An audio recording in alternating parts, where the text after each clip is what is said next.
വലിയ വിവാദമായി ഈ വിഷയം ഒരു ഘട്ടത്തിൽ മാറിയതാണ്. അവിടെ നിന്ന് ഇന്ന് വൈകുന്നേരത്തോടുകൂടി ഈ പ്രശ്നം ഏതാണ്ട് പരിഹരിക്കപ്പെട്ടു എന്നതായിരുന്നു നില. അവിടെ രാഷ്ട്രീയമായിട്ടുള്ള ചില ഇടപെടലുകൾ ഉണ്ടാകുന്നു. ഹൈബി ഈഡൻ എംപിയുടെ നേതൃത്വത്തിൽ ചർച്ച നടക്കുന്നു. ജില്ലാ DCC അധ്യക്ഷന്റെ ഇടപെടൽ അക്കാര്യത്തിൽ ഉണ്ടാകുന്നു. അങ്ങനെ പ്രശ്നപരിഹാരം എന്ന നിലയിൽ വന്നതിന് ശേഷമാണ് ഇപ്പോൾ ദേശീയ തലത്തിൽ പോലും ഈ വിഷയം വലിയ രീതിയിൽ ചർച്ചയാകുന്നത്. BJP അത് ഒരു രാഷ്ട്രീയ ആയുധമായി തന്നെ ഉപയോഗിക്കുന്നു. ഇവിടെ SDPIക്ക് മുന്നിൽ മുട്ടുമടക്കുകയാണ് സർക്കാർ എന്ന ആരോപണം നേരത്തെ തന്നെ അനൂപ് ആന്റണി ഉൾപ്പെടെയുള്ളവർ ഈ വിഷയത്തിൽ സ്വീകരിച്ചിരുന്നതാണ്. വർഗീയ ശക്തികൾക്ക് മുന്നിൽ സർക്കാരിന് മുട്ടിടിക്കുന്നു എന്നതാണ് അവർ ചൂണ്ടിക്കാട്ടിയത്. ഇപ്പോൾ ആ ആരോപണം കൂടുതൽ ശക്തിയോടുകൂടി ഉപയോഗിക്കാൻ പറ്റുന്ന, ദേശീയ തലത്തിൽ ഉൾപ്പെടെ ഉന്നയിക്കാൻ പറ്റുന്ന ഒരു സാഹചര്യമാണ് സൃഷ്ടിക്കപ്പെട്ടിരിക്കുന്നത്. എന്തുകൊണ്ടാണ് ഇത്തരമൊരു കോടതി നിർദ്ദേശം പോലും നിലവിലിരിക്കെ വിദ്യാഭ്യാസ മന്ത്രിയുടെ ഭാഗത്ത് നിന്ന് ഇങ്ങനെ ഒരു കുറിപ്പ് പുറത്തിറങ്ങുന്നത്? മറ്റ് പ്രതികരണങ്ങൾ ഈ വിഷയവുമായി ബന്ധപ്പെട്ട് അനിവാര്യമാണ്. സ്കൂൾ അധികൃതർ സ്വീകരിക്കുന്ന നിലപാടുകൾ എന്താണ് എന്നതും കൂടുതലായി അറിയേണ്ടിയിരിക്കുന്നു. ഇപ്പോൾ നമുക്ക് ചില പ്രതികരണങ്ങൾ കൂടി കാണാം. അതിനുശേഷം ഞാൻ സജിത്തിലേക്ക് തിരിച്ചെത്താം. മകളെ ഹിജാബ് ഇല്ലാതെ പഠിപ്പിക്കാൻ തയ്യാറാണ് എന്നാണ് പിതാവ് വൈകുന്നേരം അനുരഞ്ജന ചർച്ചകൾക്ക് ശേഷം അറിയിച്ചിരുന്നത്. അത് ഹൈബി ഈഡൻ വ്യക്തമാക്കുകയും പിന്നീട് ഈ കുട്ടിയുടെ അച്ഛൻ അനസ് തന്നെ നേരിട്ട് മാധ്യമങ്ങൾക്ക് മുന്നിൽ അക്കാര്യം പറയുകയും ചെയ്തു. വിഷയം സമവായത്തിലെത്തും എന്നായിരുന്നു ഹൈബി ഈഡന്റെ പ്രതികരണം. രണ്ട് പ്രതികരണങ്ങളും നമുക്ക് കാണാം.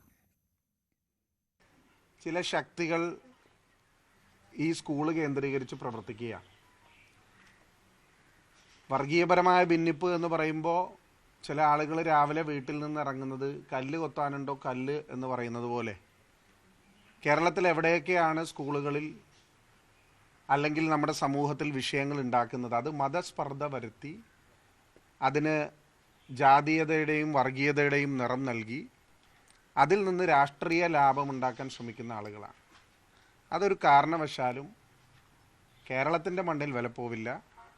പള്ളൂരുത്തി എന്ന് പറയുന്നത് എല്ലാ ജാതി മതവിഭാഗങ്ങളിലെയും ആളുകൾ, പ്രത്യേകിച്ച് വിദ്യാഭ്യാസ സ്ഥാപനങ്ങൾ എന്ന് പറയുന്നത്, ക്രൈസ്തവ മിഷണറിമാരെന്ന് പറയുന്നത്, അവരെക്കാലവും യാതൊരു ഭിന്നിപ്പുമില്ലാതെ എല്ലാ വിഭാഗം ആളുകളെയും ചേർത്ത് പിടിക്കുന്നത്. അതുപോലെ തന്നെയാണ് മറ്റു വിഭാഗങ്ങളും, മുസ്ലിം വിഭാഗങ്ങളും എല്ലാം അവിടെ എല്ലാ മതങ്ങളിലെയും കുട്ടികൾ പഠിക്കുന്നുണ്ട്. അതൊരു വേർതിരിവോ ഭിന്നിപ്പോ ഉണ്ടായിട്ടില്ല. ഇവിടെ കുട്ടിയുടെ പിതാവ് അനസ് തന്നെ മുന്നോട്ട് വന്നിട്ടുള്ളത് ഈ സ്കൂളിൻ്റെ നിയമാവലികൾ പാലിച്ചുകൊണ്ട് ഈ സ്കൂളിൽ തൻ്റെ മകളുടെ വിദ്യാഭ്യാസം കണ്ടിന്യൂ ചെയ്യാൻ ആഗ്രഹിക്കുന്നു എന്നുള്ളതാണ്. അത് തന്നെ നമ്മുടെ സമൂഹത്തിൽ നൽകാവുന്ന ഏറ്റവും വലിയ മതേതരത്വത്തിൻ്റെ ഒരു വലിയ സന്ദേശമാണ്. ഞാൻ നേരത്തെ പറഞ്ഞല്ലോ, അനാവശ്യമായ സാമൂഹ്യ മാധ്യമങ്ങളിലൂടെ വർഗീയ ഭിന്നിപ്പുണ്ടാക്കാൻ വേണ്ടി ശ്രമിക്കുന്ന ഒരു പറ്റം ആളുകൾ. വ്യക്തിപരമായി എനിക്കെതിരെ നടക്കുന്നത് കുഴപ്പമില്ല, അത് ഞാൻ കൈകാര്യം ചെയ്തോളാം. പക്ഷേ നമ്മുടെ സമൂഹത്തെ വേർതിരിക്കാൻ ശ്രമിക്കുന്നത് ഒരു കാരണവശാലും അംഗീകരിക്കാൻ സാധിക്കില്ല. ഞങ്ങൾ നിയമപരമായി ചെയ്യേണ്ടത്, വ്യക്തി ആക്ഷേപവും വർഗീയ പരാമർശങ്ങളും സാമൂഹ്യ മാധ്യമങ്ങളിലൂടെ നടത്തുന്നത് വളരെ ശക്തമായി തന്നെ നിയമ നടപടികളുമായിട്ട് മുന്നോട്ട് പോകും. പിന്നെ പുറത്തുനിന്ന് കുറേ ആളുകൾ വന്നിട്ട് ഇവിടെ എല്ലാം ഞങ്ങളങ്ങോട്ട് ശരിയാക്കി കളയാം, ഭീഷണിയുടെ സ്വരം പെടുത്തി ഇവിടുത്തെ ജനപ്രതിനിധികൾ അങ്ങോട്ട് കൈകാര്യം ചെയ്യുമെന്നൊക്കെ പറഞ്ഞത് കയ്യിൽ വെച്ചാൽ മതി. അങ്ങനെയുള്ള ഭീഷണിയൊന്നും ഇവിടെ വിലപ്പോവില്ല. അങ്ങനെ ഭീഷണി നടത്തുന്ന BJP RSS ശക്തികൾ അവർ ഏത് അറ്റം വരെ പോയാലും ഈ മണ്ണിൻ്റെ മതേതര സ്വഭാവം ഇല്ലാതാക്കാൻ ശ്രമിക്കാൻ ഒരു ശക്തികളെ ഞങ്ങൾ അനുവദിക്കില്ല. എല്ലാം ക്ലിയർ കട്ടായിട്ട് യൂണിഫോം അംഗീകരിക്കാനായിട്ട് ഇപ്പൊ മറ്റു വിഷയങ്ങളിലേക്ക് കടക്കാതിരിക്കാൻ അത് സമൂഹത്തിന്റെ ഒരു ആവശ്യകതയായിട്ട് ഞാനത് ഏറ്റെടുത്തിട്ട് എന്റെ കുട്ടീനെ ഞാൻ ഇവിടുത്തെ മാനേജ്മെന്റ് എന്താണോ പറയുന്നത് ആ തീരുമാനത്തിലേക്ക് ഞാൻ കൊണ്ടുവരും എന്റെ കുട്ടീനെ. ഇത് നാളെ ഒരിക്കലും ഇതൊരു കമ്മ്യൂണൽ ഇഷ്യൂ ആകരുത് എന്നുള്ള ഒരൊറ്റ ഇത് വർഗീയ പരാമർശം പറയുന്ന ആളുകൾക്ക് യാതൊരുവിധ സ്പേസും ഞാൻ ഇവിടെ കൊടുക്കുന്നതല്ല. നിലവിൽ നാളെ സ്കൂളിൽ വരുന്നുണ്ട്. നാളെ കുട്ടി സ്കൂളിൽ വരും, സ്കൂൾ അധികൃതർ പറയുന്ന വേഷം ധരിച്ച് എത്തും എന്നതായിരുന്നു ആ കുട്ടിയുടെ അച്ഛൻ മാധ്യമങ്ങളോട് പറഞ്ഞത്. എന്നാൽ പിന്നീടാണ് കാര്യങ്ങൾ ആകെ മാറി മറിഞ്ഞത്. ഇതിൽ BJPയും സംഘപരിവാർ സംഘടനകളും മുതലെടുപ്പിന് ശ്രമിക്കുന്നു എന്നതാണ് ഹൈബി ഈഡൻ MP സൂചിപ്പിച്ചത്. അങ്ങനെ വർഗീയമായി ഈ സാഹചര്യത്തെ മാറ്റുന്നത് ഒഴിവാക്കാനാണ് ഏത് വസ്ത്രം ധരിച്ചും, സ്കൂൾ പറയുന്ന ഏത് വസ്ത്രം ധരിച്ചും കുട്ടിയെ അയക്കുന്നത് എന്നതാണ് ആ പിതാവ് നേരത്തെ സൂചിപ്പിച്ചിരുന്നത്. അതേസമയം SDPI ആണ് വിഷയത്തെ വഷളാക്കിയതെന്നാണ് BJPയുടെ ഈ കാര്യത്തിലെ നിലപാട്. ക്രൈസ്തവരുടെ പ്രശ്നങ്ങൾക്ക് മുന്നിൽ സർക്കാർ കണ്ണടയ്ക്കുകയാണെന്ന് BJP general secretary Anoop Antony news 18നോട് പറഞ്ഞു. SDPIക്ക് മുന്നിൽ സർക്കാർ മുട്ടിലിഴയുകയാണെന്നും അനൂപ് ആന്റണി കുറ്റപ്പെടുത്തി. അല്ല, ഇത് വർഗീയ തലത്തിലേക്ക് മാറ്റിയത് ആരാണ്? പോപ്പുലർ ഫ്രണ്ടും SDPIയും ചേർന്നല്ലേ ഇത് വർഗീയ തലത്തിലേക്ക് മാറ്റിയത്? ശരിയാണ്, ബാൻ ചെയ്തിട്ടുള്ള പോപ്പുലർ ഫ്രണ്ട് ഇപ്പോൾ SDPIയുടെ പേരിൽ ഈ സ്കൂളിലെ ഒരു ചെറിയ വിഷയം അതിനെ വർഗീയവൽക്കരിച്ച് അതിനെ സംസ്ഥാന തലത്തിൽ ഒരു വലിയ വിഷയമാക്കിയത് അവരല്ലേ? അത് മാത്രവുമല്ല, ഈ SDPI പോലൊരു സംഘടനയ്ക്ക് കൊട പിടിച്ചു കൊടുക്കുന്നത് കേരളത്തിൽ ആരാണ്? കോൺഗ്രസും ഇടതുപക്ഷവുമല്ലേ? എന്തുകൊണ്ടാണ് SDPI ഇങ്ങനെ തഴച്ചു വളരുന്നതും SDPI ഇതുപോലെ ഓരോരോ വിഷയങ്ങൾ വർഗീയവൽക്കരിക്കുമ്പോൾ അവർക്കതിനുള്ള കരുത്ത് എവിടുന്നാണ് കിട്ടുന്നത്? അതിവിടെ സംസ്ഥാനം ഭരിക്കുന്ന പിണറായി വിജയൻ സർക്കാരും SDPIക്ക് കൊടപിടിച്ചു കൊടുക്കുന്ന കോൺഗ്രസും വഴിയാണ് കിട്ടുന്നത്. അതുകൊണ്ട് ഇത് വർഗീയവൽക്കരിച്ചിട്ടുണ്ടെങ്കിൽ അത് മറ്റാരുമല്ല, SDPIയും അവർക്ക് കൊടപിടിച്ചു കൊടുക്കുന്ന പിണറായി സർക്കാരും കോൺഗ്രസുമാണ്. നമുക്കറിയാം, ഒരു സാധാരണ ഒരു സ്കൂളിലെ ഒരു വിഷയമാണിത്. എല്ലാ സ്കൂളിനെയും ബാധിക്കുന്ന പോലെ തന്നെ ഓരോ സ്കൂളിനും അതിൻ്റെതായ നിയമങ്ങളും കാര്യങ്ങളുമുണ്ട്. പ്രൈവറ്റ് മാനേജ്മെന്റ് സ്കൂളാണ്, അവർക്ക് ഇഷ്ടമുള്ളത് അവർ ചെയ്യും. നിങ്ങൾക്ക് ആ കുട്ടിയെ അവിടെ പഠിപ്പിക്കാൻ താല്പര്യമില്ലെങ്കിൽ മറ്റു സ്കൂളിലേക്ക് കൊണ്ടുപോയിക്കോളൂ, ആരൊന്നും പറയുന്നില്ലല്ലോ. പക്ഷെ ഇതിനെ വർഗീയവൽക്കരിച്ച് സ്കൂളിലേക്ക് സമരം നടത്തുക, മാർച്ച് നടത്തുക, എന്നിട്ട് ഇതിനെ ഒരു വർഗീയ കളർ കൊടുക്കുക, ഇത് ചെയ്യുന്നത് പോപ്പുലർ ഫ്രണ്ടും SDPIയും ആണെങ്കിൽ അതിന് ഒരു അവസരം ഉണ്ടാക്കി കൊടുക്കുന്നത് ഇവിടുത്തെ പിണറായി വിജയൻ സർക്കാരും കോൺഗ്രസുമാണ്.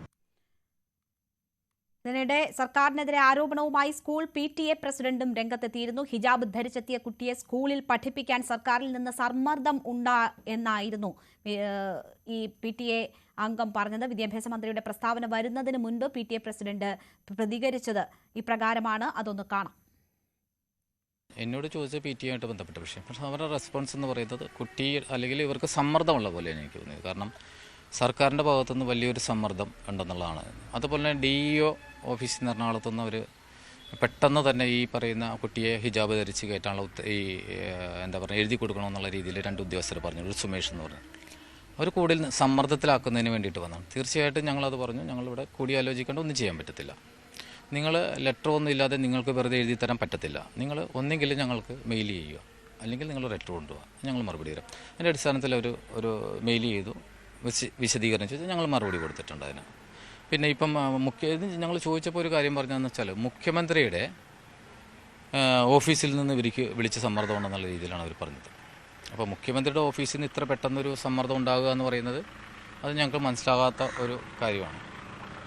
അപ്പോൾ ഇവിടുത്തെ റെക്കഗ്നേഷൻ സർട്ടിഫിക്കറ്റ് അവർ ഇപ്പം നമുക്ക് CBSE സ്കൂളിലേക്ക് 3 വർഷം കൂടുമ്പോൾ നമുക്ക് റെക്കഗ്നേഷൻ. ഇതാണ് PTA പ്രസിഡന്റ് മന്ത്രിയുടെ ഈ വാർത്താക്കുറിപ്പ് പുറത്തു വരുന്നതിന് മുൻപ് പ്രതികരിച്ചത്. അപ്പോൾ ആ സമയത്ത് PTA പ്രസിഡന്റിന്റെ ഈ പ്രതികരണം വരുമ്പോൾ ചില സംശയങ്ങൾ ഉണ്ടായിരുന്നു. എന്തുകൊണ്ട് അങ്ങനെ ഒരു സമ്മർദ്ദം സർക്കാരിന്റെ ഭാഗത്തു നിന്നും ഉണ്ടായി എന്ന് പറഞ്ഞു. ഒരുപക്ഷെ മറ്റെന്തെങ്കിലും കാരണങ്ങളാണോ അതിന് പിന്നിൽ എന്നൊക്കെയുള്ള സംശയം ഉണ്ടായിരുന്നു. പക്ഷേ ഇപ്പോൾ കാര്യങ്ങൾ വ്യക്തമാണ്. TG സജിത്ത് നമുക്കൊപ്പം തുടരുന്നുണ്ട്. സജിത്ത്, PTA പ്രസിഡന്റിന്റെ ഇത്തരമൊരു പരാമർശം വരുമ്പോൾ അങ്ങനെ ഒരു സമ്മർദ്ദം എന്തുകൊണ്ട് എന്നൊരു സംശയം ഉണ്ടായിരുന്നു. സർക്കാരിന് ഏതെങ്കിലും കാര്യങ്ങൾ പറയണമെങ്കിൽ അങ്ങനെ ഒരു സമ്മർദ്ദത്തിലൂടെ നടത്തേണ്ടുന്ന കാര്യമുണ്ടോ? അങ്ങനെയാണോ ഈ വിഷയത്തിൽ സർക്കാർ ഇടപെടൽ ഉണ്ടാവുക എന്നൊക്കെ ഒരു സംശയം നമുക്കുണ്ടായിരുന്നു. പക്ഷേ ഇതാ ഇപ്പോൾ വിദ്യാഭ്യാസ മന്ത്രിയുടെ ഉത്തരവ് ഈ ഒത്തുതീർപ്പിന് തൊട്ട് പിന്നാലെ വരുമ്പോൾ അത് യാഥാർത്ഥ്യമാണ് എന്ന് വിശ്വസിക്കേണ്ടി വരുന്നു. അപ്പോൾ സമ്മർദ്ദത്തിലൂടെ ആ ശിരോവസ്ത്രം ധരിച്ച കുട്ടിയെ ക്ലാസ്സിൽ കയറ്റണമെന്നൊരു നിർദ്ദേശം മാനേജ്മെന്റിന് നേരത്തെ തന്നെ സർക്കാർ നൽകിയിരുന്നു എന്ന് വേണം മനസ്സിലാക്കാൻ. അതല്ലാതെ അത് പാലിക്കാതെ മറ്റൊരു ഒത്തുതീർപ്പിലേക്ക് കാര്യങ്ങൾ പോയപ്പോഴാണ് ഇതൊരു പ്രസ്താവനയായി പുറത്തു വരുന്നത് എന്ന് വേണ്ടേ നമ്മൾ മനസ്സിലാക്കാൻ. നിലവിൽ PTA പറഞ്ഞത് മുഖ്യമന്ത്രിയുടെ ഓഫീസിൽ നിന്ന് ചില ഇടപെടലുകൾ ഉണ്ടായി എന്നതാണ്. പക്ഷേ നമുക്കത് സ്ഥിരീകരിക്കാൻ ഇതുവരെ കഴിഞ്ഞിട്ടില്ല അത്തരമൊരു നീക്കം ഉണ്ടായി എന്നത്. ഇന്നലെ മുഖ്യമന്ത്രിയുടെ വാർത്താ സമ്മേളനത്തിനിടയിലും ഇത്തരം ചോദ്യമുണ്ടായിരുന്നു. പക്ഷേ മുഖ്യമന്ത്രി താൻ ഈ വിഷയം അറിഞ്ഞിട്ടില്ല എന്ന നിലപാടാണ് സ്വീകരിച്ചിട്ടുള്ളത്. അതേസമയം വിദ്യാഭ്യാസ മന്ത്രി ഈ വിഷയത്തിൽ ഇന്നലെ തന്നെ ചില കാര്യങ്ങൾ പറഞ്ഞു. അദ്ദേഹത്തിൻ്റെ ശ്രദ്ധയിലേക്ക് പൂർണ്ണമായി വന്നില്ലെങ്കിൽ കൂടി ചില കാര്യങ്ങൾ പറഞ്ഞു. ഇന്നത് വാർത്താക്കുറിപ്പിലൂടെ ഇറങ്ങുകയും ചെയ്തു. എന്തായാലും സർക്കാർ ഈ നിലപാടെടുത്തതോടുകൂടി ഇപ്പോൾ സ്കൂൾ ഉന്നയിക്കുന്ന ആക്ഷേപം ഞങ്ങൾക്ക് മേൽ വലിയ സമ്മർദ്ദം സർക്കാർ ചെലുത്തുന്നു എന്നതാണ്. എന്നുള്ളതാണ്. സ്വാഭാവികമായി ഈ തീരുമാനത്തിൻ്റെ രാഷ്ട്രീയ പ്രതിസന്ധി സർക്കാരിന് മുന്നിലേക്ക് മാറുക എന്നതാണ് സംഭവിക്കുന്ന കാര്യം. കാരണം സർക്കാർ ഇവർക്ക് വഴങ്ങിക്കൊടുത്തു എന്നത് ഒരു വലിയ ആക്ഷേപമായി ഉയരും. ഇതിൽ പ്രധാനമാവുന്ന കാര്യം, നേരത്തെ നമ്മൾ പ്രേക്ഷകരെ കേൾപ്പിച്ച ആ കുട്ടിയുടെ പിതാവ് തൽക്കാലം ഈ ചർച്ചകൾക്കൊടുവിൽ തൻ്റെ കുട്ടി ഹിജാബ് ധരിക്കാതെ തന്നെ സ്കൂളിൽ പോകുമെന്ന തീരുമാനം എടുത്തതാണ്, അത്തരം നിലപാടെടുത്തതാണ്. പക്ഷേ അതിനുശേഷവും സർക്കാർ ഇങ്ങനെ ഒരു നിലപാടെടുത്താൽ അത് സ്വാഭാവികമായും പ്രശ്നങ്ങളിലേക്ക് പോകും. ഇവിടെ ഉയരുന്ന ഒരു ചോദ്യം, സർക്കാരിന് ഭരണഘടനയുടെ അവകാശം, കുട്ടിയുടെ പഠനത്തിലുള്ള അവകാശം, ഇത്തരം വിഷയങ്ങൾ ചൂണ്ടിക്കാണിക്കാമെങ്കിലും കോടതി വിധി എന്ന അവരുടെ മാനേജ്മെൻറ്റിന് അനുകൂലമായ ഒരു സാഹചര്യമുണ്ട്. ഇത് അറിഞ്ഞുകൊണ്ടോ ആണോ സർക്കാർ ഇത്തരമൊരു നിലപാടെടുത്തത്? അങ്ങനെയെങ്കിൽ ഇതൊരു നിയമപ്രശ്നമായി മാറിയാൽ സർക്കാരിന്റെ വാദം വിജയിക്കും. അങ്ങനെ സങ്കീർണത ഉയർത്തുന്ന നിരവധി ചോദ്യങ്ങളുണ്ട്. പക്ഷേ അത് ഒരു കാര്യം. അതിനപ്പുറം സജിത്ത് നോക്കൂ, ഇതിപ്പോൾ ഒരു സ്കൂളുമായി ബന്ധപ്പെട്ട ഒരു വിഷയത്തിലാണ് ഇപ്പോൾ ഇങ്ങനെ ഒരു പ്രശ്നം ഉടലെടുത്തിരിക്കുന്നത്. സർക്കാരിന്റെ നിലപാട് ഇതാണ് എന്ന് വരുമ്പോൾ നിരവധി സ്കൂളുകളിൽ സമാനമായ നിലയിൽ പ്രശ്നങ്ങൾ ഉടലെടുത്തേക്കാം. ഇപ്പോൾ ഒരു യൂണിഫോം ബേസ് ചെയ്ത് എല്ലാ വിദ്യാർത്ഥികളും ഒരേ ഡ്രസ് കോഡിൽ എത്തണമെന്ന നിർദ്ദേശമുള്ള നിരവധി സ്വകാര്യ സ്കൂളുകൾ ഉണ്ട്. അവിടങ്ങളിലൊക്കെ ഈ പ്രശ്നങ്ങൾ ഉടലെടുക്കാമെന്നൊരു സാധ്യതയുണ്ട്. ഇപ്പോൾ സർക്കാർ സ്കൂളുകളിലും എയ്ഡഡ് സ്കൂളുകളിലും മാത്രമാണ് ഇത്തരത്തിലുള്ള മതപരമായിട്ടുള്ള വസ്ത്രധാരണത്തിന് അനുമതികൾ ലഭിക്കുക. മറിച്ചുള്ള എല്ലായിടത്തും ഇതൊരു പ്രശ്നമായി ഉടലെടുക്കുകയും ഓരോന്നും നിയമപ്രശ്നത്തിലേക്കൊക്കെ നീങ്ങുന്ന ഒരു അസാധാരണ സംഭവങ്ങൾ ഉണ്ടാകാൻ ഇത് വഴിവെക്കില്ലേ? തീർച്ചയായിട്ടും രേണുക, അത് പ്രസക്തമാണ് ആ വിഷയം. കാരണം രണ്ട് രീതിയിലുള്ള വെല്ലുവിളികൾ മുന്നിൽ കാണണം. ഈ ഹിജാബ് പോലെയുള്ള ഒരു വിഷയം സങ്കീർണമാണ്. അതൊരു മതപരമായ വിഷയവുമായി കൂട്ടിയിണക്കപ്പെടും. രണ്ട് സമുദായങ്ങളും സമൂഹങ്ങളും തമ്മിലുള്ള ഏറ്റുമുട്ടലായി മാറാനുള്ള സാധ്യതയുണ്ട്. ഇങ്ങനെ സങ്കീർണതയുണ്ട്. അപ്പോൾ ആ ജാഗ്രത കാട്ടൽ ഇവിടെ ഉണ്ടായോ എന്നൊരു സംശയമുണ്ട്. രേണുക സൂചിപ്പിച്ചതുപോലെ ഇത് പള്ളുരുത്തി സ്കൂളിൻ്റെ വിഷയം മാത്രമല്ലാതെ സംസ്ഥാനത്തെ മറ്റൊരു സ്കൂളുകളിലേക്ക് ഇത് ബാധിക്കാനുള്ള സാധ്യതയുണ്ട്. ഒരുപക്ഷെ അവിടങ്ങളിൽ ഈ രക്ഷിതാക്കളോ വിദ്യാർത്ഥികളോ ഈ വിഷയം ഉന്നയിച്ചില്ലെങ്കിൽ പോലും വർഗീയ താല്പര്യമുള്ള സംഘടനകൾക്ക് വിഷയം ഉയർത്തിക്കൊണ്ട് വരാവുന്നതാണ്. അങ്ങനെയെങ്കിൽ അത്തരമൊരു അവസരം കൊടുക്കുകയാണോ സർക്കാർ ചെയ്തത് എന്നൊരു ചോദ്യം കൂടി ഉയർന്നു വരുന്നുണ്ട്. കാരണം ഈ വിഷയത്തെ കുട്ടിയുടെ പഠനാവകാശം, വിദ്യാഭ്യാസ അവകാശ നിയമം തുടങ്ങിയ വിഷയങ്ങളെ വൈകാരികമായി സംസാരിക്കുന്നതിനോടൊപ്പം സ്കൂളിന് കൊടുക്കുന്ന ചില നിർദ്ദേശങ്ങൾ അത് എത്ര കണ്ട് വാലിഡിറ്റിയാണ്, ഒരു സർക്കാരിൻ്റെ ഒരു വിദ്യാഭ്യാസ മന്ത്രിക്ക് അങ്ങനെ പറയാൻ കഴിയുമോ എന്ന ചോദ്യം ഉയരുന്നുണ്ട്. കാരണം ഈ വിഷയത്തെ കൈകാര്യം ചെയ്യേണ്ടത് ഇങ്ങനെയാണോ എന്ന ചോദ്യമാണ്. കാരണം ഇത് തർക്കവിഷയമായി മാറുമ്പോൾ അത് സംസ്ഥാനത്തെ സമൂഹത്തിലുണ്ടാക്കുന്ന തർക്കങ്ങളും ചേരിതിരിവുകളും ചെറുതല്ല. അങ്ങനെ ഒരു വിഷയം കൂടി ഉണ്ടല്ലോ. അപ്പോൾ ആ ജാഗ്രത കാട്ടൽ സർക്കാരിൻ്റെ ഭാഗത്ത് ഉണ്ടായോ എന്നതാണ്. ഒരുപക്ഷെ അവിടെ നേരിട്ടെത്തി സംസാരിക്കുക, ഇരു വിഭാഗങ്ങളുമായി ഒരു അനുനയ സാധ്യതകൾ തേടുക, ഇങ്ങനെയുള്ള പല സാധ്യതകളുമുണ്ട്. അതിനു മുമ്പ് തന്നെ ഒരു നിലപാടെടുക്കുക ഒരുപക്ഷെ പ്രതിസന്ധി ഉണ്ടാക്കില്ലേ എന്ന സംശയമുണ്ട്. നാളെ ഇതിൻ്റെ തുടർ നീക്കങ്ങൾ ഉണ്ടാവും. എന്തായാലും ഒരു കാര്യം ഉറപ്പാണ്, BJP ഇതിനെ വലിയ രാഷ്ട്രീയ പ്രചരണമായി ഏറ്റെടുത്തു കഴിഞ്ഞു. അങ്ങനെയെങ്കിൽ അത് സ്വാഭാവികമായും അതിനോടൊപ്പം ക്രിസ്തീയ സംഘടനകളൊക്കെ വരുമോ എന്ന ചോദ്യം കൂടി ഉയരുന്നുണ്ട്. ഇവിടെ നമുക്ക് മറ്റൊരു കാര്യം കൂടി പരിശോധിക്കാം. കാരണം ഇതിപ്പോൾ ഈ ലത്തീൻ സഭയുടെ കീഴിലുള്ള ഒരു സ്കൂളാണ്. ലത്തീൻ സഭ ഔദ്യോഗികമായി ഈ വിഷയത്തിൽ ഒരു നിലപാട് പരസ്യമായിട്ടൊന്നും പറഞ്ഞിട്ടില്ല. പക്ഷേ അവർ അത്തരമൊരു നിലപാടിലേക്ക് വരാൻ സാധ്യതയുണ്ട്. അതിനപ്പുറം കേരളത്തിൽ KCBC പോലെയുള്ള ക്രൈസ്തവ വിഭാഗങ്ങളെ മൊത്തത്തിൽ പ്രതിനിധീകരിക്കുന്ന വലിയ സംവിധാനങ്ങളുണ്ട്. അവരൊക്കെ ഒരു പരസ്യ നിലപാട് ഈ വിഷയത്തിൽ സ്വീകരിക്കുമോ? ആ നിലപാട് സർക്കാരിന് വിരുദ്ധമായിരിക്കുമോ? വിദ്യാഭ്യാസ മന്ത്രിയുടെ വാദങ്ങളെ അവർ ബിഷപ്പ് കോൺഫറൻസ്, അൽമായ കൗൺസിലൊക്കെ ഇതിനോടകം പ്രതികരിച്ചിട്ടുണ്ടല്ലോ സജിത്ത് ഈ വിഷയത്തിൽ. അത് മത തീവ്രവാദ സംഘടനകളുടെ ടെസ്റ്റ് ഡോസ് ആണ് ഈ സംഭവം എന്നതാണ് അവർ നേരത്തെ തന്നെ ചൂണ്ടിക്കാണിച്ചിരുന്നത്. ക്രൈസ്തവ സ്ഥാപനങ്ങൾക്കെതിരായ നീക്കത്തിൽ രാഷ്ട്രീയ പാർട്ടികളുടെ മൗനം അടിമത്തമാണ് എന്നൊരു വിമർശനം അവർ ഉന്നയിക്കുന്നു. വിഷയം വർഗീയ അജണ്ടയാണെന്ന് Kerala regional Latin Catholic council വ്യക്തമാക്കിയിട്ടുണ്ട്. നമുക്കറിയാം ഇങ്ങനെയുള്ള വിഷയങ്ങൾ മതപരമായി ഭിന്നിപ്പിന് വഴിവെക്കും, അത്തരം പ്രചരണങ്ങൾക്ക് വഴിവെക്കും, അത് ഏറ്റുമുട്ടലുകളിലേക്ക് വരെ നയിക്കുന്ന സാഹചര്യം ഉണ്ടാകും. ഇപ്പോൾ ക്രൈസ്തവ സഭകളുമായി ബന്ധപ്പെട്ട് അങ്ങനെ നിരവധിയായിട്ടുള്ള പ്രശ്നങ്ങൾ അവർ നേരിടുന്നുണ്ട്, അഭിമുഖീകരിക്കുന്നുണ്ട്. അത് പ്രയോജനപ്പെടുത്താനും രാഷ്ട്രീയമായി ഉപയോഗിക്കാനും BJP നടത്തുന്ന ശ്രമങ്ങൾ മറുഭാഗത്തുണ്ട്. അതിൻ്റെ ഭാഗം തന്നെയാണ് ഇപ്പോൾ ദേശീയ തലത്തിൽ ഉൾപ്പെടെ ഈ വിഷയം വലിയ രീതിയിൽ ചർച്ചയാക്കുന്നത്. അപ്പോൾ ഈ സാഹചര്യങ്ങൾ മുന്നിൽ കാണാതാണോ ഇപ്പോൾ ഇത്തരമൊരു തീരുമാനവും പ്രഖ്യാപനവും ഉണ്ടായിട്ടുള്ളത്? ക്രൈസ്തവ സഭകളുമായി ബന്ധപ്പെട്ടാണ് കൂടുതൽ വിദ്യാഭ്യാസ സ്ഥാപനങ്ങൾ നമ്മുടെ നാട്ടിൽ ഉള്ളത് എന്നതുകൂടി ഓർക്കുമ്പോൾ അത് സ്വാഭാവികം സങ്കീർണമാണ്. ഇതിൽ ഈ ക്രൈസ്തവ സഭ നേതൃത്വം ഔദ്യോഗികമായ നിലപാടുകളൊന്നും ഇതുവരെ സ്വീകരിച്ചിട്ടില്ല. പുറത്തു വന്നത് അൽമായ സമിതിയുടെയാണ്, അതായത് വിശ്വാസികളുടെ സമിതിയുടെ ഒരു പ്രതികരണമാണ് വന്നത്. അതിനൊരു ഔദ്യോഗിക മുഖമില്ല. പക്ഷേ ഔദ്യോഗികമായ ഒരു പ്രതികരണങ്ങൾ എന്തായാലും ഈ സംഭവത്തോടു കൂടി ഉണ്ടാകുമെന്ന് നമുക്ക് പ്രതീക്ഷിക്കാം. അങ്ങനെയെങ്കിൽ അത് സർക്കാരിന് വിരുദ്ധമാകുമോ എന്ന ഒരു കാര്യം കൂടിയുണ്ട്. കാരണം ഈ നിലപാട് സർക്കാർ സ്വീകരിച്ചാൽ മറ്റ് സ്കൂളുകളിലും സമാന സാഹചര്യം ഉണ്ടാവില്ലേ? അവിടെ ഈ സർക്കാർ നിലപാട് മുന്നോട്ട് കൊണ്ടുപോകുന്ന വലിയ വലിയ സ്പർദ്ധയ്ക്ക് ഇടവെക്കില്ലേ? അങ്ങനെ പ്രസക്തമായ നിരവധി ചോദ്യങ്ങളുണ്ട്. കേരള ഹൈക്കോടതിയുടെ ഒരു ഉത്തരവാണ് ഈ വിഷയത്തിൽ മാനേജ്മെന്റുകൾക്ക് അനുകൂലമായുള്ള നിയമ സാഹചര്യം നിലവിലുള്ളത്. ഇത് മാനേജ്മെന്റുകൾക്ക് അനുകൂലമായ നിയമ സംവിധാനമുണ്ട്, കോടതി വിധിയുണ്ട് എന്ന ഉറപ്പിലാണ് ഈ പറഞ്ഞ സെന്റ് റീത്ത സ്കൂളിന്റെ മാനേജ്മെന്റും ഇത്തരമൊരു നിലപാടെടുത്ത് മുന്നോട്ട് പോയത്. മുമ്പ് പ്രതികരണത്തിലൊക്കെ അവരത് വ്യക്തമാക്കുകയും ചെയ്യുന്നതുമുണ്ട്.